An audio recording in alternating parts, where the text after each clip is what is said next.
भक्तों, आपको क्या करना है कि 25 जनवरी शक्तिला एकादशी 2025 के दिन चुपचाप गाय को खिला दें। एक छोटी सी चीज, 1 महीने के अंदर करोड़पति बन जाओगे। नमस्कार दोस्तों, स्वागत है आपका नया योग टीवी चैनल में। आज हम आपको ऐसी दुर्लभ जानकारी बताने जा रहे हैं। साल 2025 में पढ़ने वाली प्रथम एकादशी तिला एकादशी बहुत ही महत्वपूर्ण और शक्तिशाली एकादशी है। पुत्रदा एकादशी का व्रत महिलाएं अपनी पुत्र की लंबी आयु के लिए रखती हैं। अगर आप तिला एकादशी के दिन अगर आप पूजा पाठ करने के साथ साथ अगर आप गौ माता से जुड़ा यह उपाय कर लेते हो तो यकीनन आप पर भगवान श्री हरि विष्णु और धन की देवी माता लक्ष्मी की असीम कृपा होगी और भक्तों, आप धनवान बन जाओगे। आप धनवान ना बने तो मुझे बताना दोस्तों, मैं सौगंध खाता हूं। बस जो उपाय आपको बताया जाए वह उपाय कर लेना। चलिए जानते हैं, शेकादशी के दिन चुपचाप गाय को खिला दें। यह एक छोटी सी चीज, करोड़पति भी अरबपति होंगे। सभी संकट और आसान से मुक्ति, मृत्यु दंड, पितृदोष तुरंत होगा। पूरे साल आपके भरे रहेंगे। अन्य धन के भंडार यूं कहें कि आपकी पीढ़ी दर पीढ़ी करेंगी। रूपों पैसों पर राज बैंक बैलेंस बढ़ता चला जाएगा। आपके घर में वेतन है, आपके घर की जो भी सेविंग है, आपकी तिजोरी में जो भी धन रखा हुआ है वह कभी खर्च नहीं होगा और बढ़ता ही जाएगा। सभी दुख दर्द सम संकट कष्ट दूर हो जाएंगे दूर, और सभी सुख आपके कदमों में आ जाएंगे। सभी सुख आपके कदम चूमेगी। यदि आप यह एक छोटी और खास चीज चुपचाप गाय को खिला देते हैं तो तत्काल गरीबी आपके जीवन से खत्म हो जाएगी। योग से राजा बन जाता है और 33 करोड़ देवी देवताओं को धारण करने वाली गौ माता की असीम कृपा व्यक्ति पर आजीवन बसती है। व्यक्ति के ऊपर 33 करोड़ देवी देवताओं का आशीर्वाद प्राप्त हो जाता है। व्यक्ति के घर में कभी भी अन्य धन वस्त्र की कमी नहीं होती। अन्य धन के भंडार व्यक्ति के घर में भरे रहते हैं। शक्ति एकादशी के दिन गाय का यह उपाय करने से व्यक्ति के जीवन से तत्काल गरीबी खत्म हो जाती है। तो दोस्तों, कौन कौन से गौ माता से जुड़े खास और महत्वपूर्ण उपाय हैं जिन्हें यदि तिला एकादशी 2025 के दिन कर लेते हैं तो दोस्तों, गाय का उपाय बताने से पहले मैं आपको तिला एकादशी पूजा के बारे में थोड़ा सा जानकारी दे देता हूं। तब तक आप वीडियो को एक लाइक कर लीजिए। भक्तों, शक्तिला एकादशी को है किस दिन का? 24 या 25 जनवरी तिला एकादशी को है। किस दिन का स्नान करना है दोस्तों? जिस दिन का इंतजार दुनिया भर के हर हिंदू भाई हैं को रहता है, वह दिन अब आ गया है। दोस्तों, आपकी जानकारी के लिए बता दें, हिंदू धर्म में बहुत सी एकादशी आती है, पर इस नववर्ष 2025 में पढ़ने वाली प्रथम एकादशी में सर्वश्रेष्ठ एकादशी तिला एकादशी बहुत ही धूमधाम से मनाई जाती है। इसमें सबसे पहले श्री हरिविष्णु तथा धन की देवी माता लक्ष्मी और उसी के साथ साथ पीपल का वृक्ष। अगर पीपल का वृक्ष उपस्थित ना हो तो तुलसी के पौधे की ओर उनकी विधि विधान से पूजा की जाती है। गौ माता की पूजा की जाती है। लेकिन इनमें सबसे ज्यादा महत्व तिला एकादशी का माना जाता है। शास्त्रों में, वेद पुराणों में साफ साफ लिखा हुआ है, पौष महीने की एकादशी में तिला एकादशी श्री हरि विष्णु धन की देवी माता लक्ष्मी उनके साथ साथ कुबेर देवता जी का आशीर्वाद प्राप्त करने का सबसे सुनहरा दिन होता है। दोस्तों, इस दिन भगवान श्री हरि विष्णु तथा धन की देवी माता लक्ष्मी बहुत ही ज्यादा प्रसन्न मुद्रा में होते हैं और अपने दोनों हाथों से अपने भक्तों पर कृपा बरसाते हैं। एक तरफ दोस्तों, मान्यता है तिला एकादशी के दिन जो चंद्रमा होता है वह अन्य दिनों के मुकाबले सबसे ज्यादा प्रकाशमान होता है। छठ तिला एकादशी के दिन श्री हरि विष्णु उनके साथ साथ धन की देवी माता लक्ष्मी जी की पूजा की जाती है और सूर्य देवता को आर्घ्य दिया जाता है। महिलाएं तिला एकादशी का व्रत रखती हैं और पीपल वृक्ष के परिक्रमा देते हुए पूजा को सफल करती है। भगवान विष्णु माता लक्ष्मी जी को भोग लगाती हैं और अपना व्रत संपूर्ण कर लेती हैं। इससे भगवान विष्णु तथा माता लक्ष्मी प्रसन्न हो जाती हैं और महिलाओं को पुत्र रत्न की लंबी आयु के लिए आशीर्वाद देते हैं। दोस्तों, अगर आप नहीं जानते तो आपकी जानकारी के लिए बता दें, एक व्यक्ति की कुंडली में अगर चंद्र ग्रह की स्थिति अच्छी है तो उसे व्यक्ति का भाग्य हमेशा उसका साथ देता है। वह व्यक्ति जिस कार्य को भी शुरू करता है उसे कार्य में उसको सफलता प्राप्त होती है। इसीलिए तिला एकादशी को हमारे हिंदू धर्म में बहुत ही ज्यादा विशेष और खास महत्व दिया गया है। आप लोगों की जानकारी के लिए बता, 25 जनवरी तिला एकादशी के दिन 52 तरीके के शुभ योग बन रहे हैं। कई सालों के बाद चंद्रमा का प्रकाश इतना प्रकाशमान होगा जितना कभी नहीं हुआ। 100 साल में ऐसा दुर्लभ संयोग बनने जा रहा है। लक्ष्मी योग, ग्रह योग, नक्षत्र योग, अमृत सिद्धि योग जैसे शुभ योग का निर्माण हो रहा है। तिला एकादशी के समय में पूरे दिन का व्रत करना चाहिए। छठ तिला एकादशी के दिन भगवान हरि विष्णु माता लक्ष्मी जी का आशीर्वाद प्राप्त होता है। पुत्रदा एकादशी तिथि के दिन ब्रह्म मुहूर्त में सोकर नहीं उठ सकते हैं, किसी पवित्र नदी में जाकर स्नान नहीं कर सकते हैं, पूरे दिन का व्रत नहीं रख सकते हैं। वैसे तो दोस्तों, तिला एकादशी के दिन स्नान और प्रात का विशेष ही महत्व होता है, लेकिन इस दिन अगर आप ज्योतिष शास्त्र, तंत्र शास्त्र के अनुसार एक गाय वाला उपाय विधि विधान से कर लेते हैं, तो इस उपाय को करने के बाद साक्षात आपको श्री हरि विष्णु तथा धन की देवी माता लक्ष्मी जी का वह असीम आशीर्वाद, माता लक्ष्मी जी की कृपा से आपके नवग्रह आपका साथ देना शुरू कर देंगे। आपके राहु केतु की दशा अच्छी हो जाएगी, क्योंकि एक व्यक्ति के जीवन के भाग्य का राहु केतु का नियंत्रण श्री हरि विष्णु जी के हाथों में होता है। दूसरी तरफ इस उपाय का जिन्हें करने से आपके जीवन के जो भी दुख दर्द संकट है या कामयाबी होने में कोई बधाई आ रही है, सभी से छुटकारा मिलने वाला है। यूं कहे कि आपके जीवन में अपार धन सुख, कभी भी धन से संबंधित परेशानी नहीं रहेगी और आपकी जिंदगी प्रबल हो जाएगी। धन प्राप्ति के योग्य बन जाएंगे और जीवन में सदैव अन्य धन के भंडार आपके घर में भर रहेंगे। अन्य धन वस्त्र कभी कमी नहीं होगी। आपको बता दें, इस तिला एकादशी श्री हरिविष्णु तथा धन की देवी माता लक्ष्मी जी की पूजा के साथ साथ हनुमान जी, मंगल देवता और भगवान शनिदेव की भी पूजा जरूर करनी चाहिए। आपको बता दें कि इस दिन यदि आप हनुमान जी और मंगल देवता भगवान शनिदेव की पूजा करते हैं तो मंगल का ग्रह जनित दोष भी दूर हो जाता है। व्यक्ति के जीवन में धन सुख संपत्ति की प्राप्ति हो जाती है, समस्त मनोकामना व्यक्ति की पूर्ण हो जाती है। दोस्तों, आपको हम बता दें कि ऐसी ज्ञानवर्धक जानकारी आपको हम पैसों में भी बांट सकते थे, पर हमारे चैनल का मकसद है जनहित में जन कल्याण एवं जन सेवा करना। इसीलिए आपके लिए जो जानकारी बताते हैं वह फ्री में बताते हैं, इसलिए आप इस वीडियो को भी जरूर लाइक करें।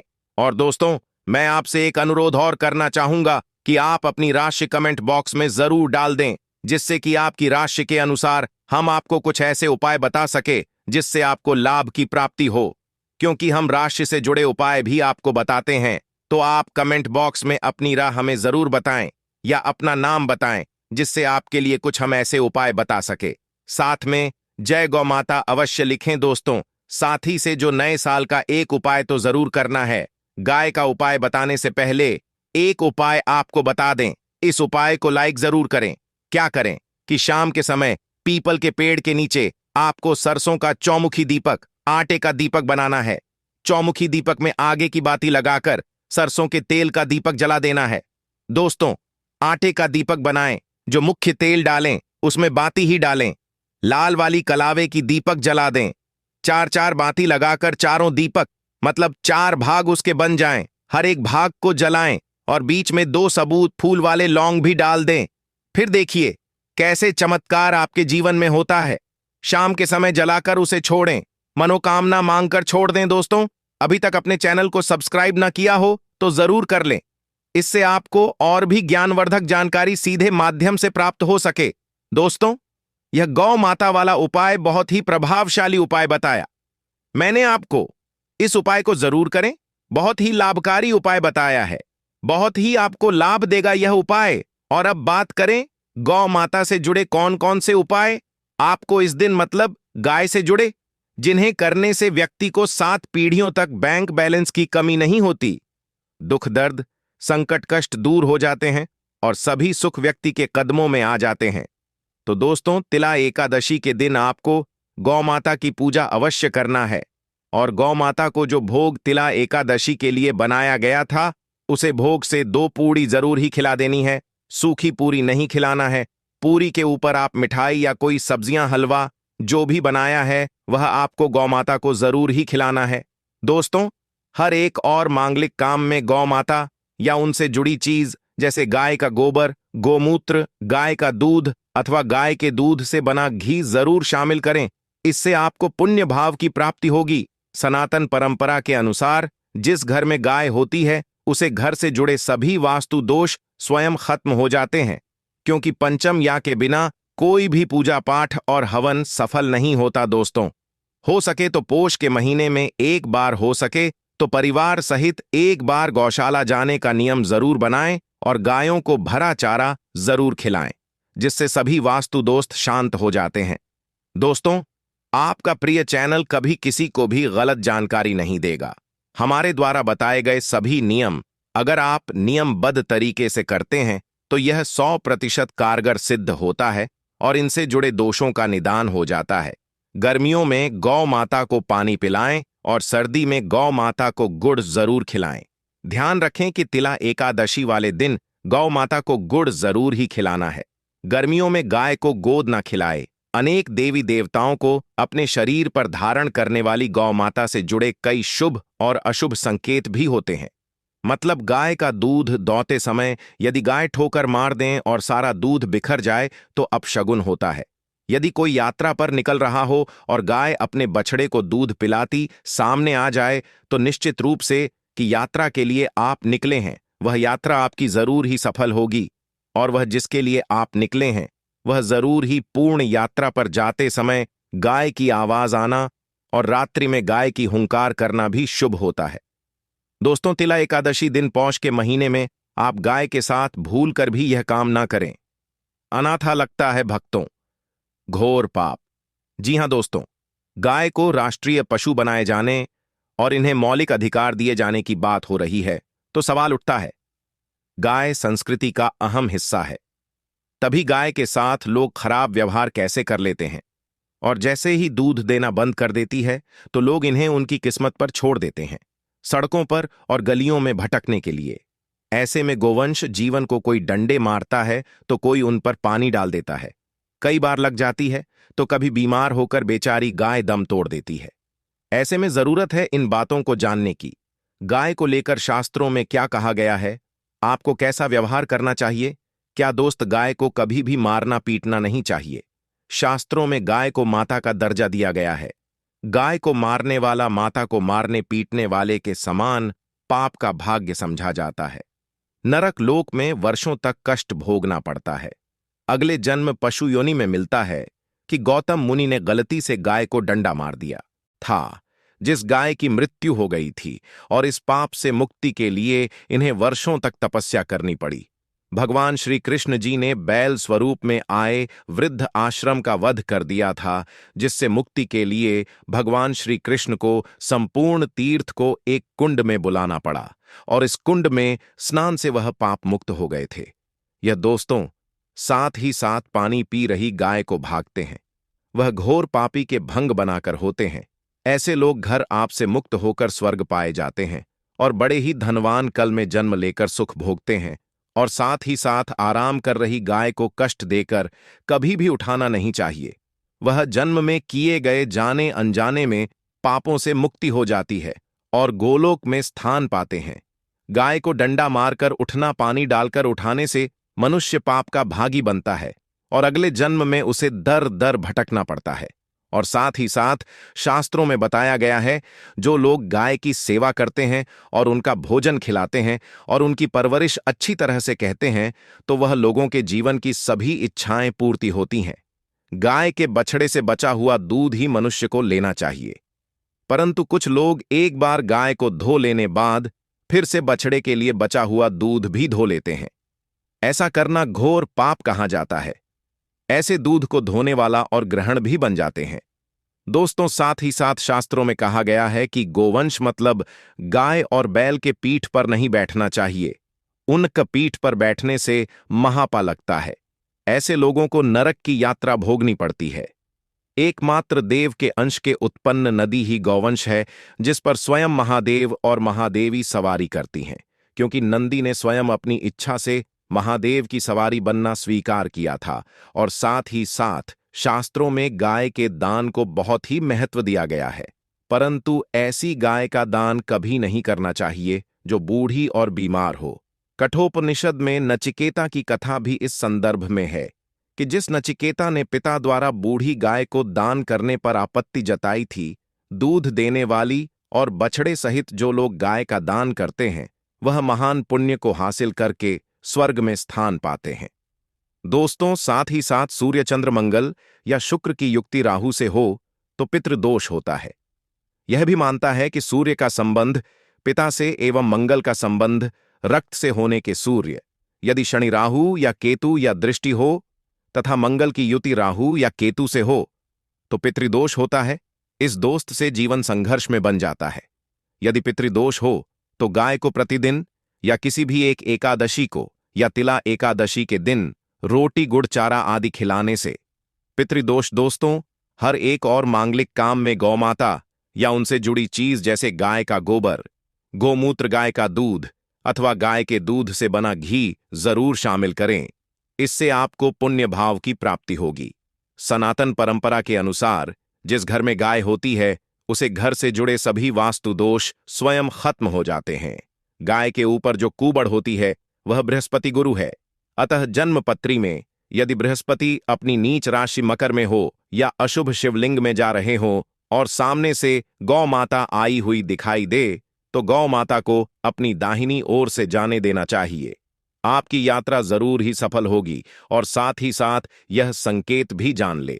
यदि आप यात्रा पर जा रहे हैं और सामने आपके गाय पड़ जाएं अथवा अपने बछड़े को दूध पिलाती हुई सामने गए दिखाई दे जाए तो समझ जाना कि वह यात्रा आपके लिए जरूर ही सफल होगी। और साथ ही साथ जिस घर में गाय होती है उसमें वास्तु दोष स्वतः ही खत्म हो जाता है। और आप भी रोटी बनाएं, प्रतिदिन ताजी रोटी ही बनाएं। गाय को अगर आपने रोटी बनाई है तो कोशिश करें कि उसे रोटी को आप तुरंत ही गाय को खिला। अगर आप उसे रोटी को रख देंगे और उसे रोटी को अगले दिन देंगे तो वह रोटी बंसी मानी जाएगी। गाय को कभी भी बासी रोटी ना दे, इसे घर में नकारात्मक ऊर्जा वास करती है और आपकी बिल्कुल भी नहीं बनेंगे। इससे आपके घर में हमेशा दर्द देवता का वास रहेगा और आप जिस भी उसे काम में आपको हमेशा असफलता ही हाथ लगेगी। इसलिए कोशिश करें गाय को रोजाना ताजी रोटी बनाकर खिलाएं। बासी रोटी गाय को ना दें और साथ ही साथ सड़ी गली चीज गाय को नहीं खिलानी चाहिए कि घर में कोई फल है, कोई सब्जी है, सड़ जाए तो लोग क्या करते हैं, गाय को देते हैं। नहीं, ऐसा नहीं करना चाहिए। ऐसा करने से यदि आप गाय को खिलाते हैं तो और आपके भाग्य बन जाते हैं। और साथ ही साथ आप आटे की 11 लोई यहां बनाकर उनके ऊपर हल्दी लगा करके इसके बाद गाय को खिलाएं। हर एक लोही को मिला दे माता, गाय की आप चरणों की स्पर्श करें। या दोस्तों, ऐसा करने से आपके समस्त काम बनने लगेंगे। जो 2 हक का समय चल रहा है वह भी खत्म होगा। आपके जीवन में खुशियां ही खुशियां होंगी।